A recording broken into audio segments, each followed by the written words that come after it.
Hey guys, I am Chef Robbie Jester, owner of Ingest Events and Catering, Pizzeria Mariana, and the culinary creative control of Deep Blue at the Kitty Night House. And I am here on the Beyond the Bite podcast, where we're talking about so much more in restaurants, food, and hospitality than the food. There's so much around it that goes into making it that I really want this to be about things that aren't just what we put on the plate.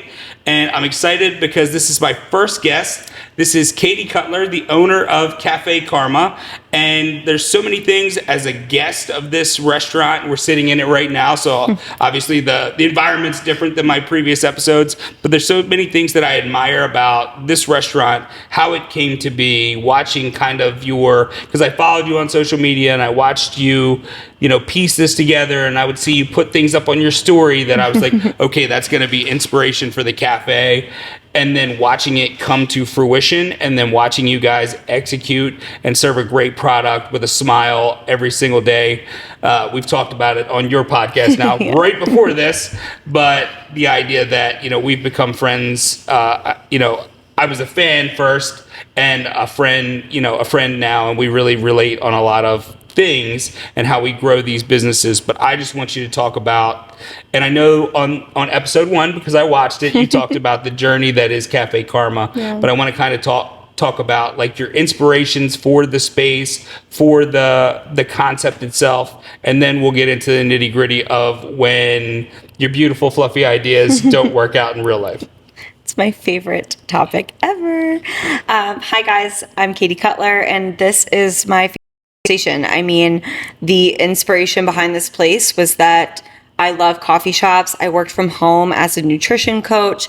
And so working from home, if you work from home, you know that you get out of the house and you go to coffee shops to break up some of your office days or your admin days. And I really found myself, I loved the white noise that happens in a coffee shop. Like once you start working and diving in, the sound of the espresso machine, the guests, the line, the flow, the traffic, there's just an energy in a restaurant and in a coffee shop that is so similar that you can't replicate at home. There's something about the art of hosting anyways, right? Like people chattering, having the sip, having the eat, seeing a familiar face. It's all an amazing experience. But there were things that I would just observe that I was like, I could do this better, or I could do this different. And I think I've always had this innate character trait about me that I'm driven. I'm a Leo, if anybody cares. I'm not a zodiac queen. I don't understand much about it, but apparently people say it's obvious that I'm a Leo. It's the mane of the hair. It's the energy I carry, I guess. I don't know. But I just always wanted to do better. Not because I want to beat somebody or compete with somebody. I compete with myself. Like, I'm very competitive. I like to show myself that I can elevate and evolve and be a better version of myself all the time. It's also a toxic trait of mine. I watch myself bury myself into the ground trying to compete with myself, watching myself, hit certain levels of like, ooh, is this burnout, or are you just uncomfortable growing? I'm not really sure. But I watched myself just kind of observe and be like, I could do this so much better. Like I could do this amazing. And it was never a shot at what people currently had already had in their spaces or the way that they had their teams, their menu, their design. Because I was able to appreciate what they had. I just saw it and I was so, oh my God, I could do this. And I think that was the trait that kept coming up over and over again, was like, you could do it. You can do it. If you want to have it your way, then why don't you go fucking do it? Yeah. And I think that there's a lot of critiques that happen when you open a space, whether it's retail or restaurant in your local community, that your local community is your judges, right? Like they are constantly judging and critiquing what you currently have, and they're going to tell you, which is, it's a great thing. Feedback is great. Yep. But what's really cool is there's a certain level of like, well, then why don't you go do it? And I've never believed that as a person, like, getting a negative review. I've never once thought that about a guest leaving a review. Like, why don't you go open a coffee shop? It's not on that level. It's on the level of like, if you are so obsessive compulsively watching how a restaurant functions and you believe that from the design to the menu to the culture to how they are rooted in their community, you can do it better, go fucking do it, because it's going to make a difference. And I mean it in the most positive way possible. Like, go be the change. And so I really lit a fire under my own ass, and I was like, I am going to go do it. And I started working at local coffee shops. I have nothing but love for all of them. I learned so much, and I transparently at every single interview was like, hi, I'm Katie, and someday I think I want to open a coffee shop, or I want to be one of the best people in your team to make your coffee shop better. And I think people appreciated that transparency. I think they appreciated that drive and that passion, and they hired me. And part of it is they don't think you're ever going to follow through. I was just about to say, and I think most people hear that or say, good luck. This is a lot of shitty work, and there's a lot that goes into this. You're not going to actually do it, and then they hire you and they're like, just work for me and figure things out. But I really was going to, and I was like, but I also was accepting of the fact that, again, like I mentioned on our podcast episode, like if Terrain had asked me, what are your dreams in the industry? What are things that you know that you're really good at and things that you see your career being?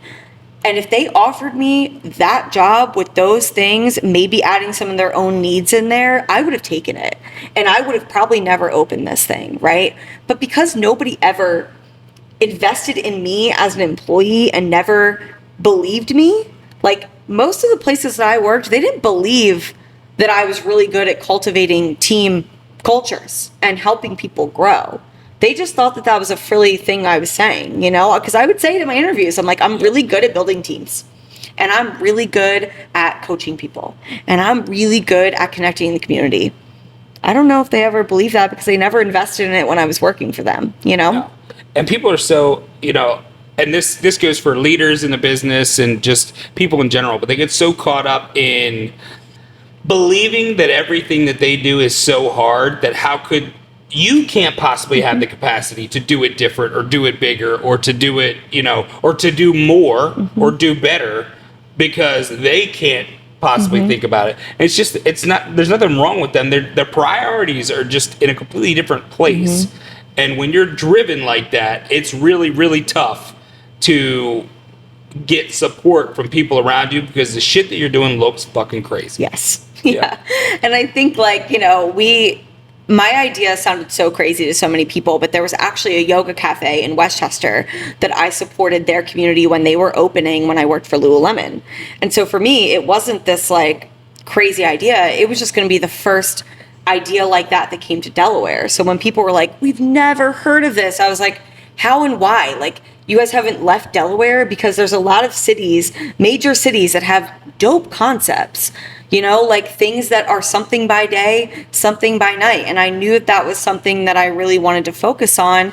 But like the fact that people were so judgmental of some of it was hard for me. And it's impacted in the shifts that we've made in good and bad ways, things that I'm appreciative of and things that I'm like, man, like I wish people, were not the way that they are, but I can't change that. But I was inspired by the things that I love doing for work. I love healthy food. I love convenient healthy food because of busy lifestyles. I love making food beautiful, and I love making food taste good, and I love connection. I love community. I love teams. I love the fact that I can hire a 16-year-old and be one of their first jobs and show them how many amazing avenues there are in the restaurant industry. So yeah, I could also be the person that ruins it for them when they go to like the that. next place. Like that. And I was very lucky, like my experience when I was in high school was I worked for Barry Yummy on Naaman's Road for Lyman Chen was the owner, and he's a serial entrepreneur. He's an actor. He's a real estate agent. He's an investor. He does all these things. And I really think that he parented me in so many ways. And he parented all of us. We were just a bunch of high school kids that never had a job. He was friends with the parents. He would just be like, yeah, come work for me. Show up tomorrow, whatever's easiest for you. And I drive my managers crazy because I operate like him, where somebody will be like, my daughter needs a job and she's really competent. Sometimes it works out, sometimes it doesn't. But they'll be like, she really wants to work for Karma. And I'm like, bring her in, tell her to come in on Saturday. And they're like, who is this person with no restaurant experience? What kind of fuckery is this? But I'm really interested in giving them that experience. And I know how much it supported me. I was a kid that I was smart, but I was street smart. I was grassroots smart. I was not book smart to save my life. And now I figured out that it was probably ADHD or some shit. But knowing that I could make my own life outside of college, outside of papers, outside of tests, I could create and I could build something and I could be a people person that could provide me a life. I learned that because of Lyman. I learned that through Barry Yummy, which sounds crazy, but it's so real. And that was my inspiration for here. I was like, I want to do the design the way that I like it. I want a bright, open space where the energy can go through. And I won't ever dive deep into spirituality, but there's an energy that happens when there are windows and natural lighting, white, minimal, less clutter, but you put expensive pieces in there that people can appreciate. There's a feng shui about those things that I was going to do. And it was my inspiration. Mm-hmm. So what you did, so you talked about pretty much everything that has to do, that I think is synonymous with this space and this, except for, I think that one thing that you're great with, and I don't know if it's imagery mm-hmm. and brand. Mm. And, I think about this because I just think of all the images that led to this, following you on social media, the images that you had and the pieces that you were taking from those things and then enveloping them into this moving mm-hmm. idea that became mm-hmm. this space. And I feel like when it opened, at least from my perspective, it was like it came from your brain to paper. Yeah. Versus something like a lot of things are like an idea in the brain, but as you go through the construction process, mm-hmm. you make concessions mm-hmm. and things like that. And I'm sure there was some of that, but this felt like it was just stamped out of your brain, created. Yeah. Like this is a brand that has existed mm-hmm. in small cities or boutique areas yep. for years and years and years because it's such a complete thought. Now, do you find for you that the imagery and the things that led to this brand were things that started here first, or were outward inspiration that you saw that you brought and kind of like pulled into like this black and white with mm-hmm. lots of natural light mm-hmm. idea that is Kaffe Karma? So the first like board, the vision board that I sent my current investor, my business partner, is my husband's personal training client. And he was kind of asking me, what's your plan? Because I lost most of my clients during the pandemic when I was nutrition coaching. And I told him about this idea. I was like, I want to open up a coffee shop. It'll be a coffee shop by day, yoga studio by night. I really want it to just be healthy, focused. I want it to be bright, vibrant. I want to bring a really cool vibe to Delaware that Delaware just hasn't seen yet. And, he was bought in, obviously, but he was like, send me your business plan. I didn't have a fucking business plan. There's no business plan. My biggest downfall is the fact that I'm a brand and visionary. It is the fact that I see things like an artist sees things, and artists make these beautiful pieces, but then want everybody else to figure out how they came up with it. They want everybody else to tell the story. They want everybody else to, explain what that painting means.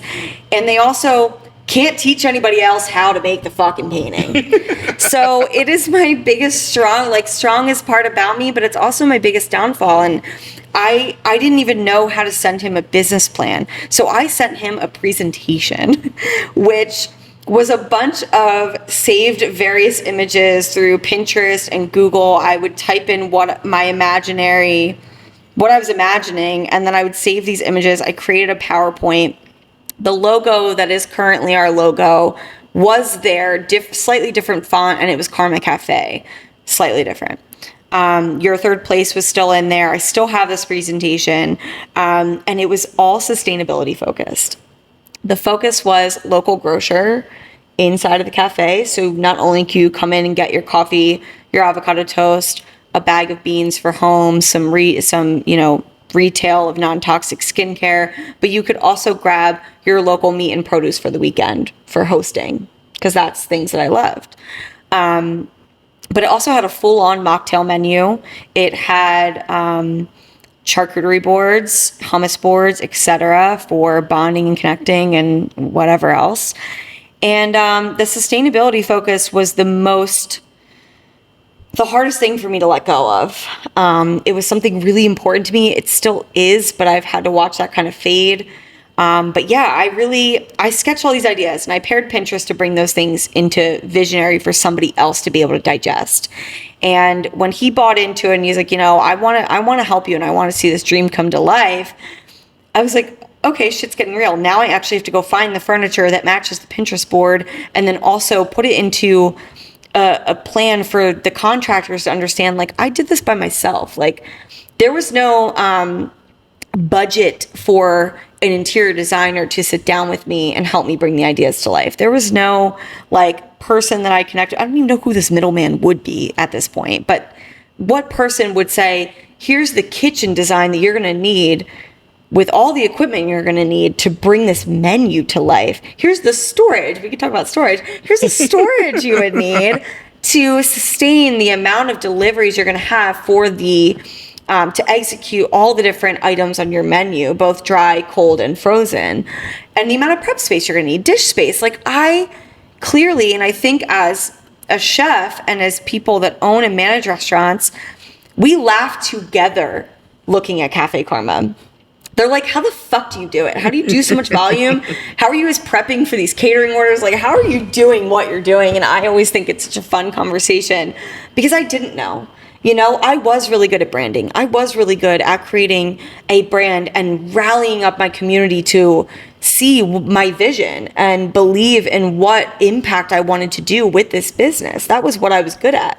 It was from Lululemon, honestly. They breathed that into me. I think it was a lot heavy on the yoga and meditation teacher in me and the work that I did teaching women in prisons yoga and meditation, like seeing that level of impact that I could have in a community. And then owning my own nutrition coaching business, I had to create my own branding kit because I couldn't afford one. I couldn't afford to pay somebody to do my branding for me. And the same thing, it was no different when opening this. Like, my investor was like, you don't need these beautiful couches. Why don't you just buy this shit from Amazon? Like, why don't you just go to IKEA? Why don't you buy from Restaurant Depot? Like any logical restaurant owner does, because of the cost, right? So, and because of the fact that, like most restaurant owners and chefs would believe in, like, the food will sell itself. My favorite example is Donnie Scalessa. I think, butted heads at first when we met, and I was like, that guy is so pessimistic. I could never have a conversation with him the day in my life.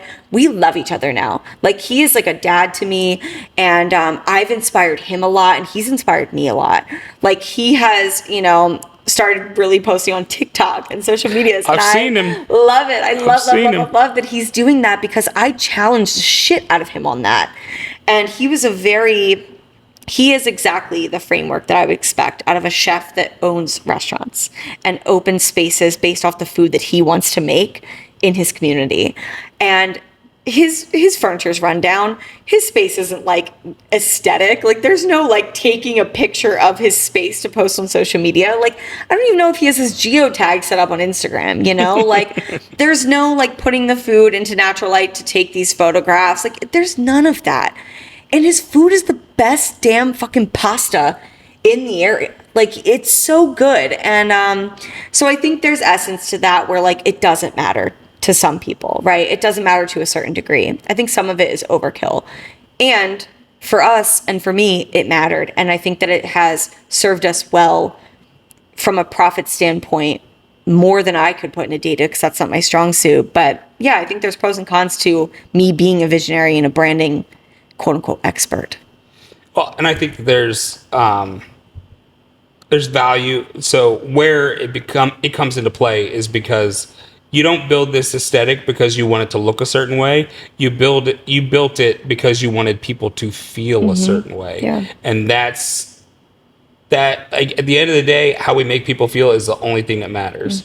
So you said a couple things that I hooked on in there was that there were obviously some edits to the menu. And I'm sure that some of them were chosen and some of them were forced. So you talked about charcuterie boards and hummus boards and those things. I know that those things aren't on the menu because I'm a customer every day. So let's just talk a little bit about the editing process of this and what was edited by choice and what was edited by force. Yeah. The sustainability aspect was a mix of both. My investor took a first look at my presentation and, you know, he was definitely heavy on like, you're definitely onto something and I can see it. And I think this is going to be an amazing addition to the community. But the thing that he was also heavy on was, are you fucking dumb? Sustainability doesn't make money. And I think people have this like icky feeling or like connotation around making money. You have to. You have to. It's no different than me being like, I'm going into nursing because I want a stable job. People deserve to have stable jobs in the restaurant industry. And people deserve to make a living off the ideas that served communities well. And I will die on that hill, first of all. But second of all, I was like, you know, thinking like, well, not all of it has to be about making money. And to my point, not everything is about making money here, right? Like, the branded cups are so fucking expensive, right? Like, if we want to be real, like, if we want to talk about not making money, there's a lot of hills that I died on and wars that I won over the branding and vision and things that I wanted for my business that I won, right? Like, I won spending the money on designer furniture and certain, you know, spending thousands on apparel for it to sit on the shelves, like retail, etc. But the one that I was willing to barter on, to die on, was things that he had valid points on about sustainability. And you see these coffee shops, and I'm sure you see other, you know, concepts pop up on Instagram, TikTok, the news that go viral for these amazing, different, original things that they do. Whether it's a sauce that they made that has now gone viral, or a certain style sandwich, or a aspect about their culture that is different, the paid maternity leave plus, etc. Or it's this sustainability focused coffee shop where they then give away their grounds for composting, right? Or something along those lines is where my mind went to it. I loved the fact that I had the idea of people bringing in their own meal prep containers for us to put the label on that this was their takeout container. And we would then not only save on cost for takeout containers, but we would also stop this cycle of all this trash, because coffee shops are horrific with trash. We probably fill, I can't even imagine the percentage of landfills, but with the cups to the lids, to the coffee sleeves, to the straws, to the takeout boxes, to the deli sheet papers, to the foils, to the bags, like, we waste so much shit. And coffee grounds are a big waste as well that can be composted. And I was really passionate about that. Like, I would look at every coffee shop and be like, why can't you make it mandatory that people bring their own cup?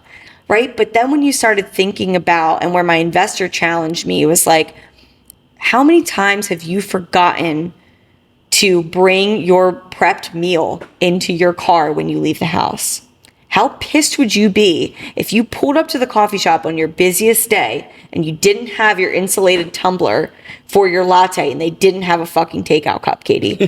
And I was like, you're right. And he's like, any barrier that you create is going to be detriment to your success. Yeah. Any barrier. And he's like, you know, here's the thing. You can create as many barriers as you want.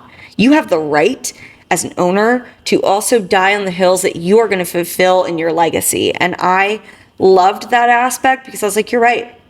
Like, if this is part of my legacy that I want to attach myself and my identity and my ego so hard, then maybe sustainability is my focus. But then guess what? I can't have $7,000 a month rent. No. I can't, right? There are give and takes with those things. And so I started to shift my mindset a little bit with that.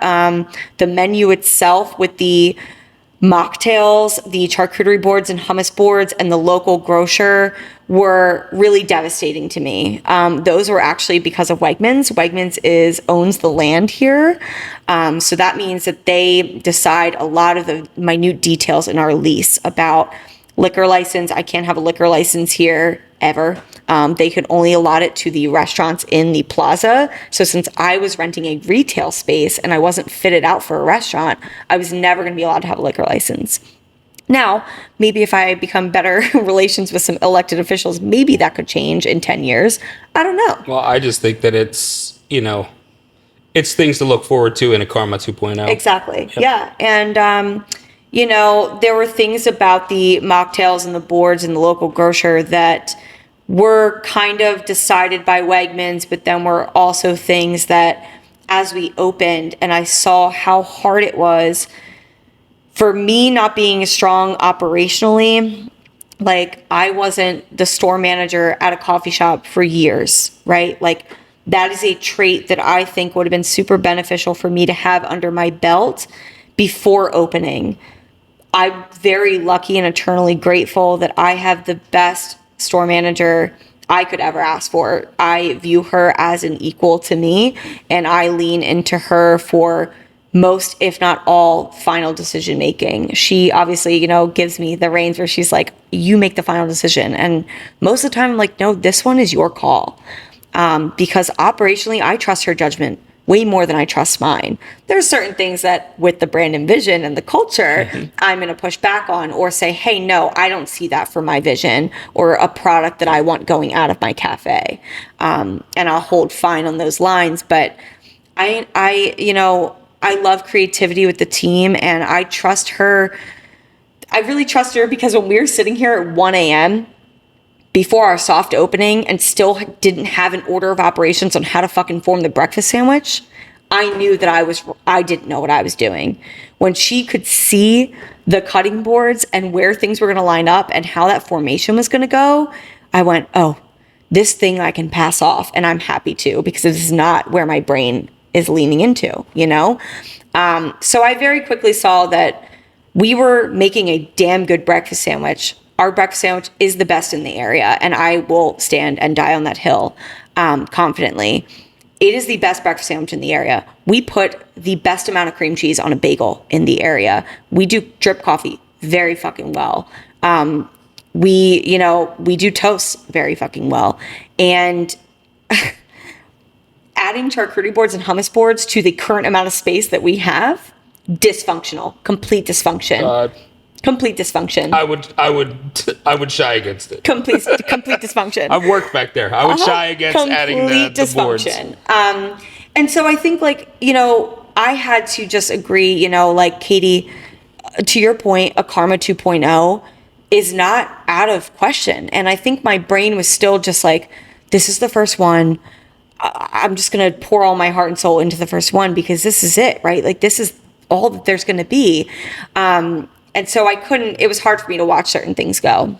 So I had a hard time letting go of those things. But when I saw the dysfunction it was going to create in the team, it was not worth it to me to hold on to that just because my ego, my brand, my vision, the things that I saw in my legacy weren't all going to live in this one place. And so second Karma is obviously whenever that happens, there's so many routes that we're going to go with it because there's so much creativity and ideas that were had that are now in a separate Pinterest board. They're a separate design. They're a separate focus. And now the team is just excited for them. So it makes it great. Yeah. So it's funny because, a couple of months ago, I reached out to you and I was like, hey, would you ever want to do gelato and coffee? And your response back was, can't do that. Different concept in my brain right now. And I'm like, can't do it. ever, or just can't do it right now? You're like, oh, just right now, I can't do it. I can't do it. I was like, well, I don't want to do it tomorrow. I just think that it would be a cool collaboration because I love making gelato. Yeah. And I used to love Capogiro in Philadelphia, and R.I.P. Capogiro if you're a fan.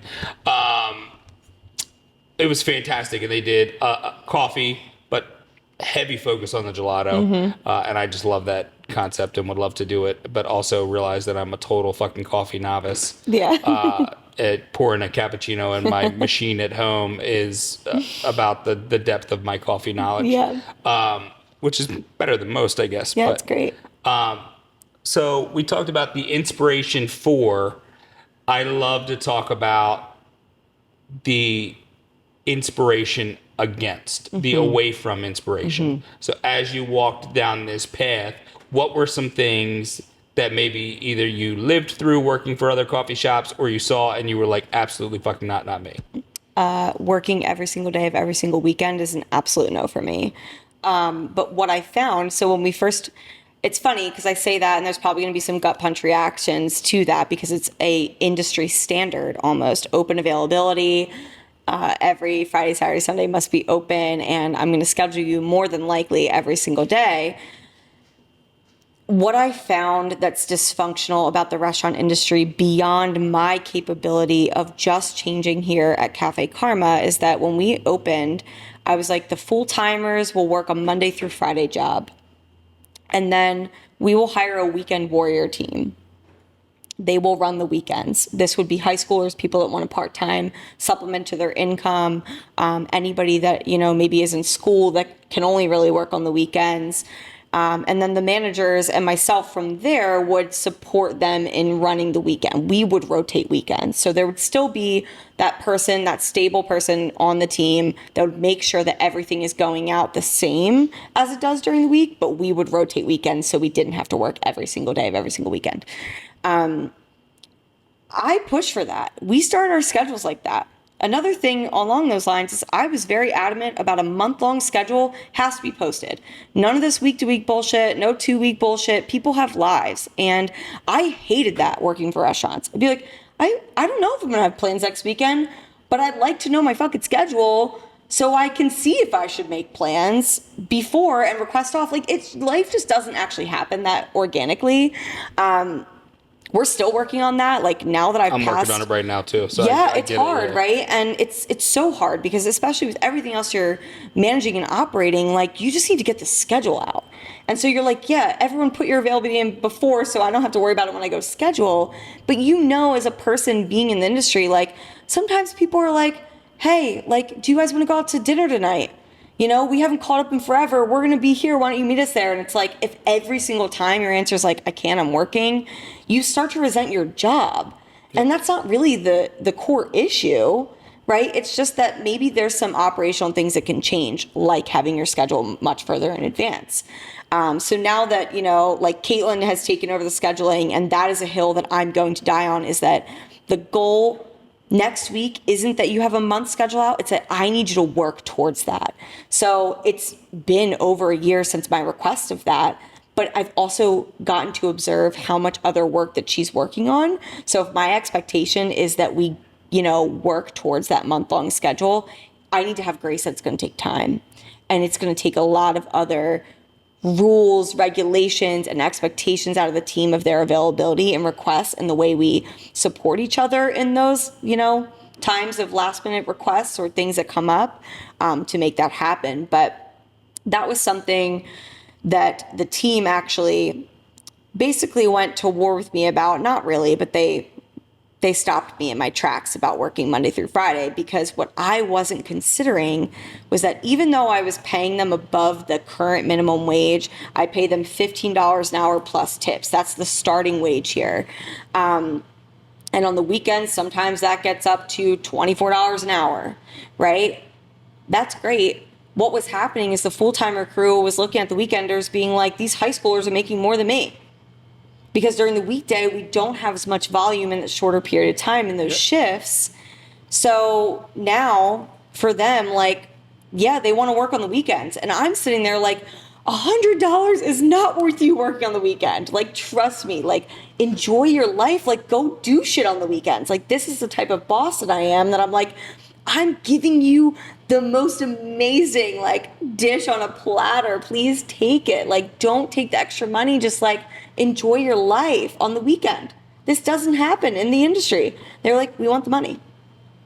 Okay, what do you do when the people that you are trying to lead and encourage to have this other lifestyle, this amazing, impactful thing that you are going to die on this hill for, are telling you, no, that's actually not what feels good for us. You know, you change it. Mm-hmm. So we've changed that. Those are the two main things I would say, is the scheduling and the working every day of every weekend.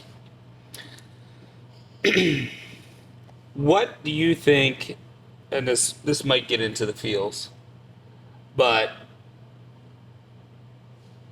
what is the one thing that has happened to you in your life that you feel is most responsible for the Katie Cutler that everyone else thinks you are? I love this. I'm a very vulnerable person. I will share my life story with anybody. And I tell everybody my deepest, darkest secrets, because I think I think vulnerability is how we connect. I'm the same way too. And I think that's why, like, we jive so well, and like why our energies always match is like, I'm not afraid of my truth. And I think that by me sharing my truth, I encourage other people to share their truth, because it's how we create safety. And sure, I think there's people that have judged certain things that I've shared with them, and I've definitely left sharing in conversations before and been like, ooh, that person was not the comfy person to share that with. Like, I could feel it right away, you know? But I think, you know, after kindergarten, there's a lot of blurry memories there. And I still have probably not enough answers. I think my mom and I should, like, go to therapy to talk about it, because I have questions about, like, why I changed school so much. But, like, second grade, I went to public school. Third grade, I got homeschooled. Fourth grade, I went to Catholic school. And I was so anxious. I would throw up at school, beg for my mom to come pick me up, even though my mom and I weren't that close. But there was these weird things. I'd pee myself in class. There's weird markers of just that I was so stressed. I was so anxious. I clearly I did not feel safe, right? And I'm able to make those markers now, but, like, I didn't have friends. Like, I would look around and people would be on the playground with their core group of friends, and I would be just, like, standing awkwardly off to the side, like, not knowing what to do. Periods where school wasn't regimented and a schedule wasn't regimented made me anxious, because I had to then figure out how to connect. And I think it's funny, I maybe even connecting some of those dots now, is like, I love connecting with anyone. Like, people that don't look like me, people that don't come from the same background as me, people that don't talk like me, people that I would probably look at and you would probably look at and be like, she would never be friends with that person because they have nothing in common. That's the type of people that I like talking to.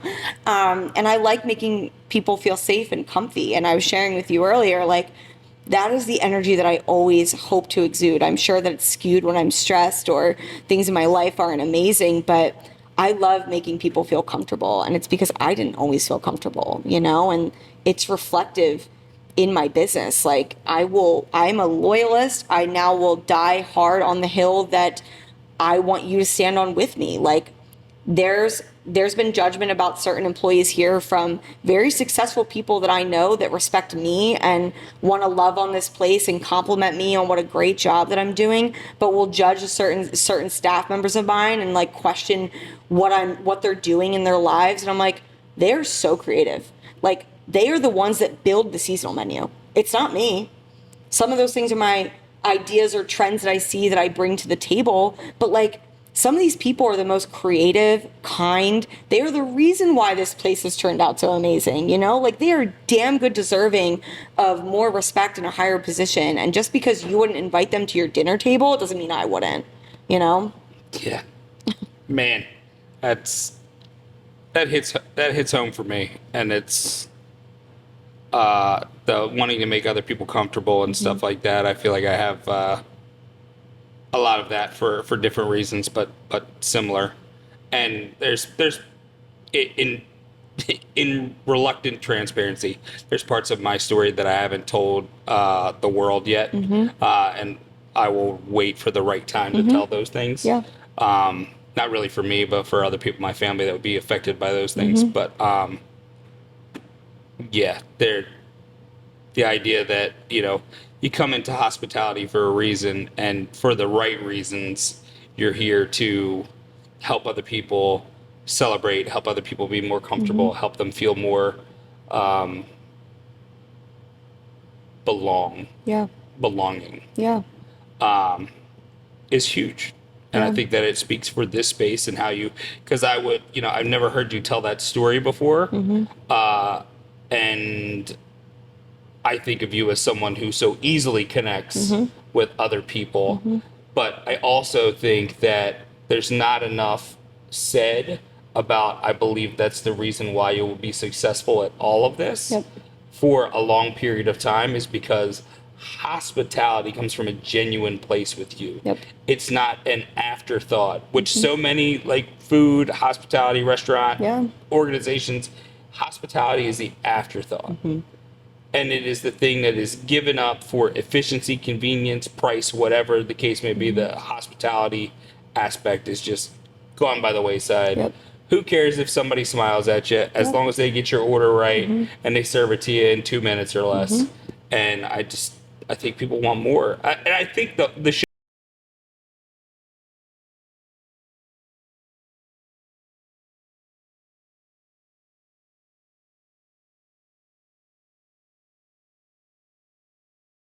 Dunkin' over their local coffee shop is because they're like, well, what does it matter in getting a cup of coffee? Like, what does it matter in getting a bagel? And it's like, until you've actually had it, until you've actually felt that moment, and until you've seen the way that it feels for you to walk into a coffee shop, people remember your name, and for you to get something that is yours, like, I don't know how else to explain it. Like, coffee shops are also different in particular. Like, people like their coffee a certain way. They have preferences. People like their breakfast sandwich a certain way. People like the fact that they can change it to make it theirs. And it's very special. And once you start to get it being made for you instead of you making it every morning, and also like having some little bite-sized conversations, it can completely change your day. The amount of people that say that they woke up on the wrong side of the bed, they have a lot of shit going on in their family lives or personal lives or work lives, and they come here to reset that feeling from the moment at the register to the vibe in the room to the music to the tarot cards on our espresso machine. Like, there's something that brings them back, and changes their day.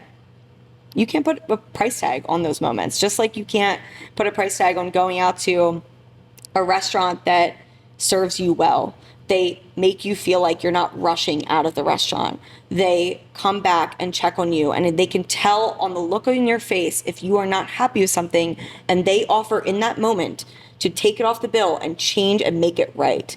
Those moments, like, you can't put a price tag on it, And so one of the things, and I think about it with here, and then, in relation to like some of my, my business and my pizzeria, because, my pizzeria is not a dollar slice pizzeria. It is, an artisan pie. It's actual wood fire.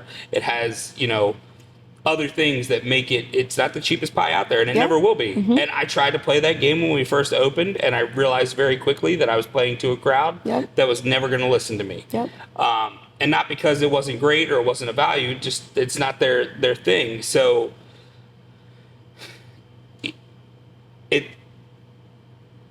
I'm very grateful for the position that I'm in. I'm also, as people in the business, we tend to be willing to spend more on great food and service than other people are, because we're in the business. We know how hard it is to consistently provide that, but it's just where priorities lie, right? Like, we're willing to spend more on a great night out for dinner than some people are, whereas they're willing to spend more money on, like, let's say the car they drive or the boat that they have or, whatever it is. So for me, I find the great experiences that I have, and I think of this place because, like my pizzeria, I've heard people call it expensive. I've heard people say that this is expensive. And I have no idea what anything costs here because I always feel so good that I don't have to look at the price to go, well, what the fuck did I just pay for that? And I find that to be my barometer for a great experience anywhere. If I leave and I have no idea what it costs, and a month later I couldn't tell you around what it cost, then I had a great time. They delivered on what they should have. If I can tell you how much my entree cost at a given place, then the reason being is because I didn't get perceived value from that entree. And I think that you do a great job of that. I think that my pizzeria does a good job of that. We're working towards that idea, but it's funny how our priorities are different than just, the general public that may have never worked in a restaurant and stuff like that. I also, I related to the idea that, you had to make some edits, and we were talking about the idea that it's Kaffe Karma, and some people that come to the store, come next door, think that you're an Indian restaurant. And I just, and it's Delaware, and some of these ideas are completely different.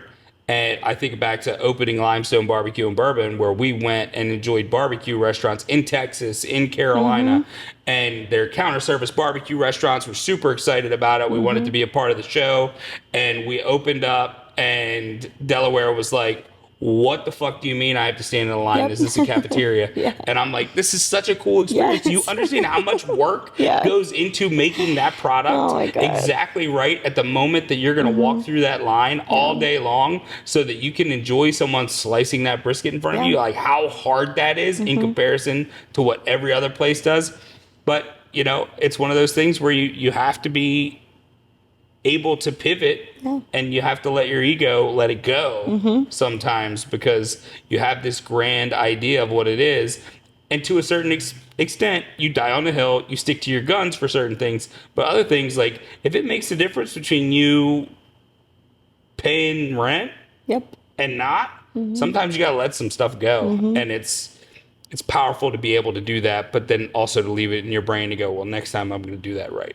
So maybe I can die on that hill. 100%. Well, thank you very much. I don't want to keep you any longer. I appreciate it. You were an awesome first guest. I'm so happy I was your first guest. Yeah. So guys, Beyond the Bite podcast, if you haven't been to Kaffe Karma, please come and enjoy it. I'm not just a podcaster. I'm also a guest at Kaffe Karma. If you want to see me, Pizzeria Mariana, Ingest Events and Catering, or Deep Blue at the Kitty Night House, this is Beyond the Bite. We'll see you next time.